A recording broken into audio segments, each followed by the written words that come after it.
My sister's boyfriend pounded on my door, screaming, "Give me back my girlfriend's house," after she lied and told him she owned my place. So I calmly replied, "Sure, if her name somehow magically appears on the deed." My mom married my stepdad Richard when I was 12. Richard has a daughter, Kara 25F, from his previous marriage. For the first few years, Kara and I got along reasonably well. We weren't best friends, but we coexisted peacefully. That changed when we hit our teenage years. Kara developed what I can only describe as a competitive streak that bordered on obsessive. If I got something, she needed the same thing, but better. If I achieved something, she would either minimize it or claim she could have done it too if she'd wanted to. Our parents enabled this behavior constantly. Keep the peace was their mantra. Be the bigger person was directed exclusively at me. I learned to gray rock before I even knew there was a term for it. I worked my way through college, earned my degree in radiologic technology, and spent the last 6 years building my career. I'm now a lead radiologic technologist at a major hospital in our city. I work hard, I save harder, and last year I achieved my dream. I bought a townhouse. This townhouse is my pride and joy. It's a 3-bedroom, 2.5-bath unit in a quiet community with a small backyard. And this is relevant to hot tub that the previous owners left behind. I've spent the last year making it mine. New furniture, fresh paint, a garden I'm cultivating. Every corner of this place represents years of sacrifice and discipline. Kara, meanwhile, has bounced between jobs, apartments, and relationships. She currently lives with our parents and works part-time at a boutique. I don't say this to be cruel. I genuinely don't care how she lives her life. What I do care about is what she's apparently been doing with mine. 3 weeks ago, I came home from a particularly brutal 12-hour shift to find things off. Nothing dramatic, just small things. A glass in the sink. I didn't remember using a throw blanket on the couch positioned differently than I'd left it.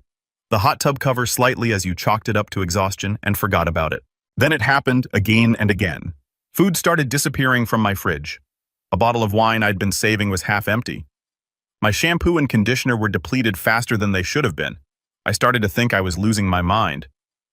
That's when my neighbor Dave, 60s M, knocked on my door. Dave is the kind of neighbor everyone deserves, but few people get. He's a retired contractor, keeps to himself mostly, but watches out for the whole street. He's the one who waters my plants when I'm working overtime. He's also the one with the most comprehensive security camera system I've ever seen. "Hey, I wasn't sure if I should say something." Dave started looking uncomfortable, "but I've noticed some people coming and going from your place during the day when you're at work. Didn't recognize them. Figured you'd want to know." My stomach dropped. "What do you mean, people?" "A young woman and a guy. They've been here maybe 4 or 5 times over the last couple weeks. They usually show up around noon, leave before 6 o'clock. I must have looked as horrified as I felt because Dave immediately offered to share his camera footage with me. I went to his house that evening and watched 3 weeks of my life fall apart in high definition. There was Kara, my stepsister, walking up to my front door with a key I never gave her, and letting herself in with a man I'd never seen before. A tall guy, maybe late 20s, with the kind of confidence that comes from never being told no. They'd go inside, and hours later they'd emerge, sometimes with wet hair, sometimes carrying what looked like leftovers from my fridge. One clip showed them in my backyard in my hot tub, clearly having a great time. Another showed them leaving with a bottle of wine for my kitchen, the bottle I'd been saving for my birthday next month. But the worst clip was the most recent one. It showed them going upstairs.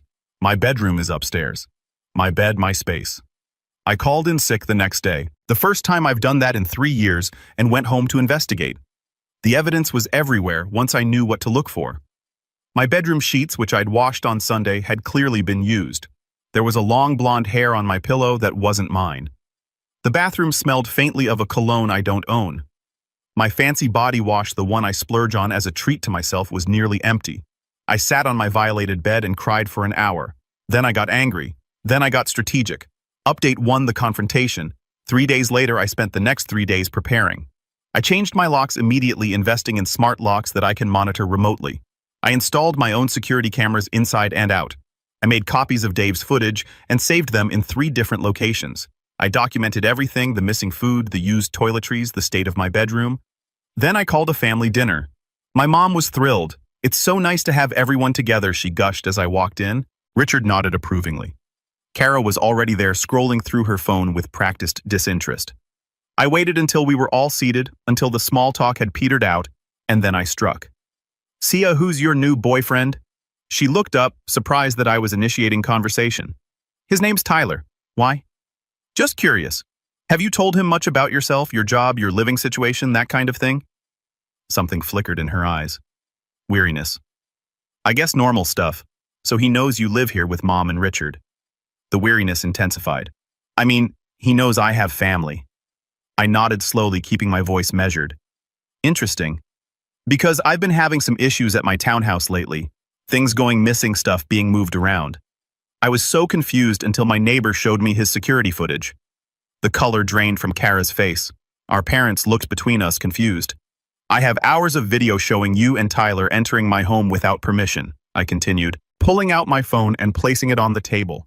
Using my hot tub, eating my food, drinking my wine, sleeping in my bed for weeks now. Wait, just a minute, Richard started. I'm not finished. I kept my eyes on Kara. I need you to explain to me right now how you got a key to my house and why you thought any of this was acceptable.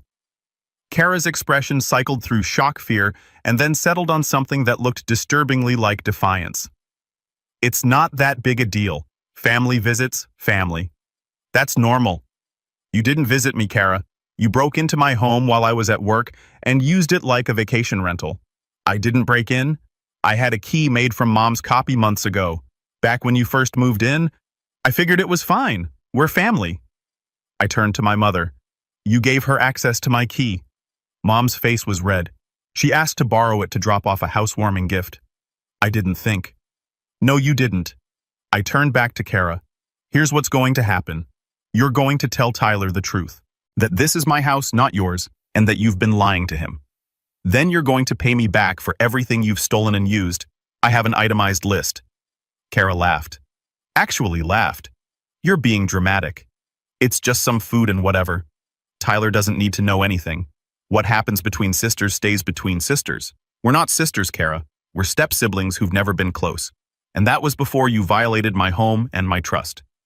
I stood up. You have 1 week to come clean to Tyler and pay me back. If you don't, I'm filing a police report for trespassing and theft. As I gathered my things to leave, Richard finally found his voice. You're really going to do this over a few visits? That's your sister. She's not my sister, I said calmly. And she didn't visit. She committed multiple felonies. The only reason I'm giving her a chance to make this right is because I'm trying to minimize the damage to this family. But make no mistake, if she doesn't fix this, I will. I left to the sound of my mother crying and Kara insisting that I was totally overreacting. Update 2. Tyler gets involved 5 days later. I didn't hear from Kara for the rest of the week. I wasn't surprised. She's never been one to take responsibility for anything. I was preparing to file my police report when I received an unexpected visitor. I was home on a rare day off, catching up on laundry and trying not to think about how I'd have to eventually face my parents again when my doorbell rang. The new security camera showed a man I recognized from Dave's footage. Tyler. I didn't open the door. Instead, I spoke through the intercom. Can I help you? Yeah, you can explain why you're trying to cause problems between me and my girlfriend. His voice was aggressive from the start. Kara told me you've been spreading lies saying she doesn't really live here. I don't know what your damage is, but you need to back off. I felt a chill run down my spine. He still didn't know. Or Kara had spun some story that made me the villain. I'm not spreading lies, I said carefully. I'm the owner of this townhouse. Kara is my stepsister. She lives with her parents across town. She's never lived here. She showed me around this place herself. She told me about the renovation she did, the hot tub she installed. The previous owners installed the hot tub. I bought this home 14 months ago. I have the deed with my name on it. Whatever Kara told you was a lie. There was a long pause. Through the camera, I watched Tyler's expression shift from anger to confusion. She said you were jealous. He finally said you always tried to take her stuff because your mom liked her better. Classic Kara, projecting so hard she could work at a movie theater. I can show you the deed right now if you'd like proof, I offered. I can also show you the security footage of you and Kara entering my home while I was at work. I never gave her permission to be here, and I certainly never gave her permission to bring guests. Another pause. Security footage. My neighbor has cameras. I have my own now too. I have multiple recordings of you both trespassing on my property. Tyler's face went through several complicated emotions. She said this was her place. She gave me a tour. She said, I'm sorry you were lied to, I said. And I meant it. Whatever Kara had done, Tyler appeared to be as much a victim of her deception as I was. But I need you to leave my property now. And I need you to understand that neither you nor Kara are welcome here again. What happened next caught me off guard. Instead of leaving, Tyler's expression hardened again. "No. See, I don't believe you," he said, his voice rising. "CA loves this place."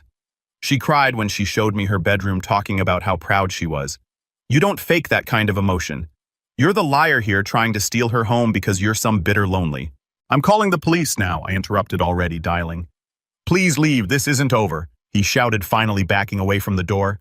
"Kara is going to prove this is hers, and you're going to look like the psycho you are." I stayed on the line with 911 until he drove away. They dispatched an officer to take my statement, and I showed them everything: the deed, the footage, the documentation of what had been taken.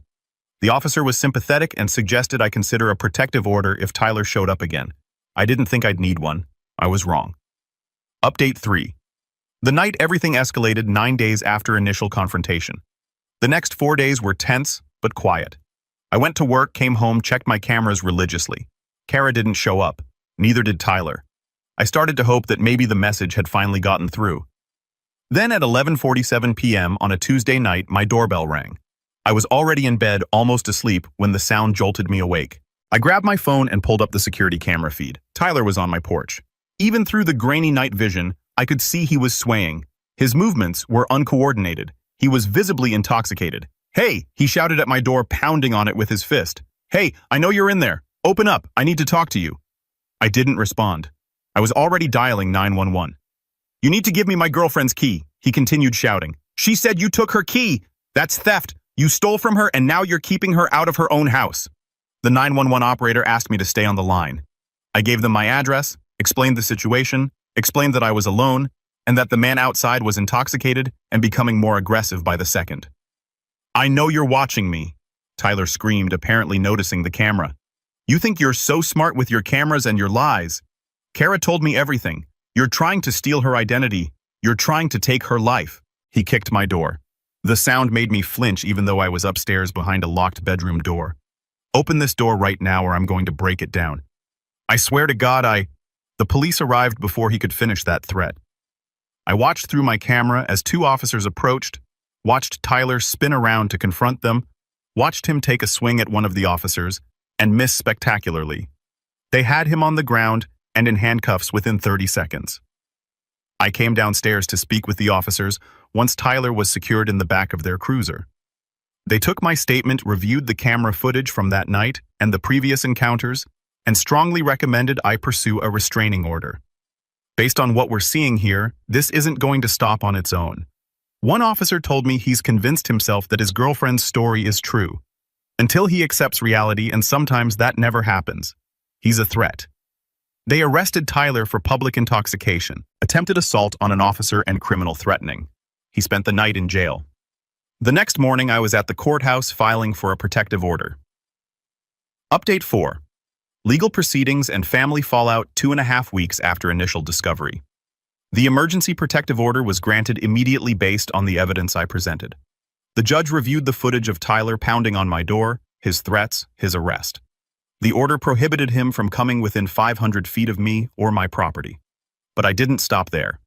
I filed a police report against Kara for trespassing, criminal trespass, the first-degree kind, since she entered with intent to commit another crime, theft, and theft of property.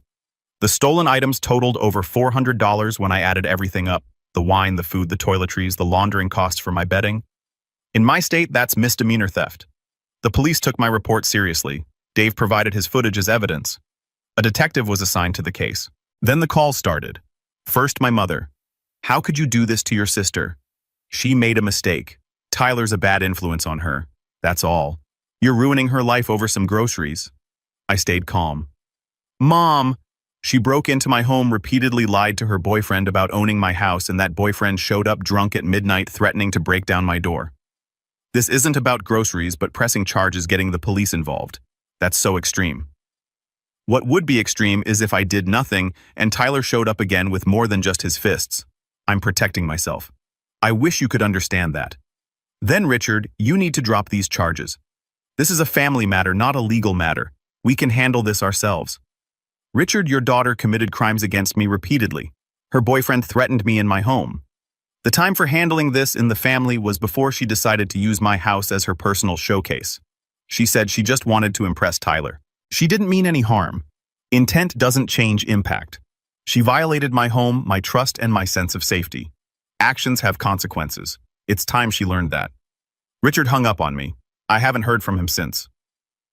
The most surprising call came from an unknown number. It was Tyler's mother. I wanted to apologize, she said, her voice tired and embarrassed. I raised that boy to be better than this. When I heard what really happened, I was mortified.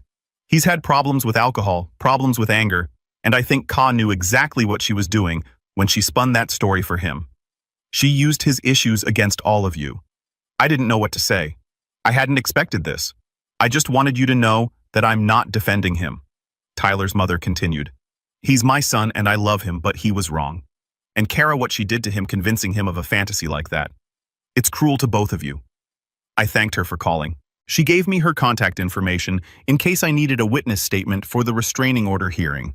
The hearing was held 3 days ago. Tyler showed up with a public defender looking remarkably more sober and significantly more subdued than the man who screamed at my door. Kara wasn't there. I learned later she'd been advised by her own newly acquired lawyer to stay away. The judge granted a full restraining order for 1 year. Tyler is prohibited from contacting me by any means, from coming within 500 feet of my home or workplace, and from possessing any weapons during the duration of the order. If he violates it, he faces immediate arrest and additional charges. Before he left, Tyler caught my eye across the courtroom. He didn't look angry anymore. He looked broken. I almost felt sorry for him. Almost. Update 5. Resolution and aftermath. Present day. It's been 4 days since the restraining order was finalized. Here's where everything stands. Kara has been formally charged with criminal trespass and theft. Her arraignment is next week. Based on what her lawyer has communicated to the prosecutor, she's likely to plead guilty to reduced charges in exchange for restitution and probation.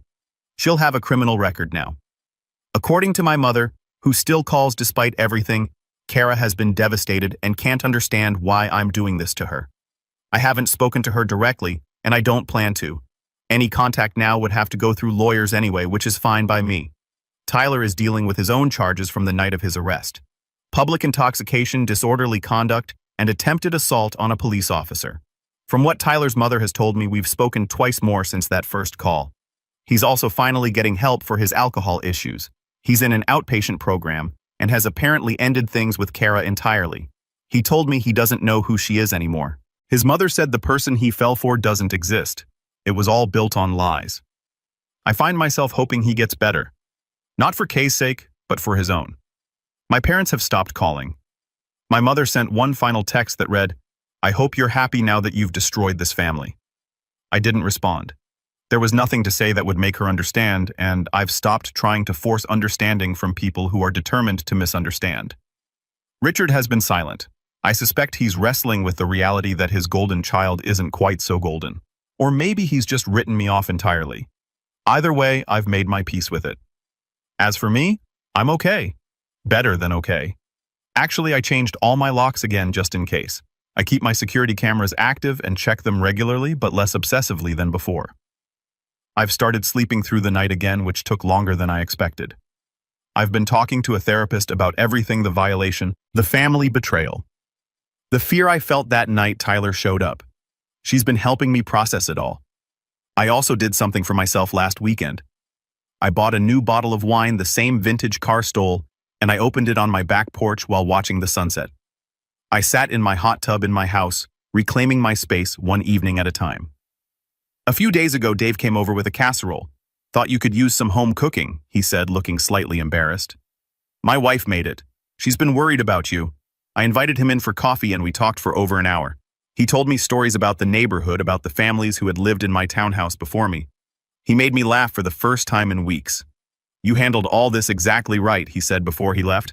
"A lot of people would have exploded, gotten emotional, done something they'd regret.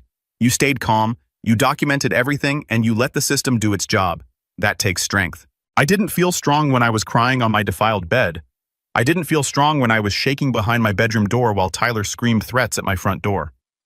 But maybe strength isn't about not feeling those things. Maybe it's about what you do despite feeling them. I'm not sure what the future holds with my family. Part of me hopes that time will bring perspective, that my mother will eventually see this situation for what it was. Another part of me, the part that spent years being told to keep the peace, and be the bigger person, while Kara faced zero consequences, knows that might never happen. And I'm learning to be okay with that. This townhouse is my home. I earned it through years of hard work and discipline. No one has the right to violate that. No matter what blood we might share or what stories they tell themselves to justify their actions, family isn't just about genetics or legal connections. Family is about respect, trust, and the willingness to treat each other with basic human dignity. By that definition, Kara stopped being my family a long time ago. I just didn't realize it until she made it impossible to ignore. To anyone reading this who's in a similar situation, document everything. Trust your instincts when something feels wrong. Don't let anyone, especially family, guilt you into accepting treatment you wouldn't tolerate from a stranger. And find your own Dave. Everyone needs a neighbor who notices when things aren't right and has the courage to say something. I don't know if I'll update this again. Part of me hopes I won't need to, but I'm grateful for this space to process everything and for everyone who takes the time to read it. This is my home, and now finally, it feels like mine again. Edit. Thank you all for the overwhelming support and validation. A few people have asked about specific details, so I'll clarify. Yes, I got the locks changed professionally by a licensed locksmith. Yes, I have documentation that my mother gave Ka access to the spare key.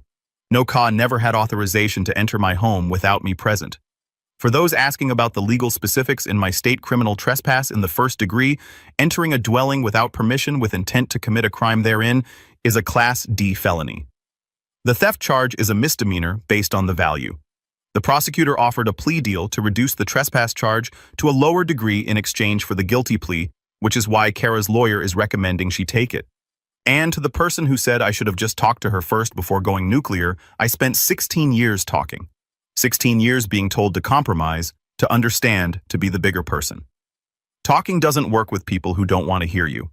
Sometimes the only language that gets through is consequences. This was my consequence, and I don't regret it for a second.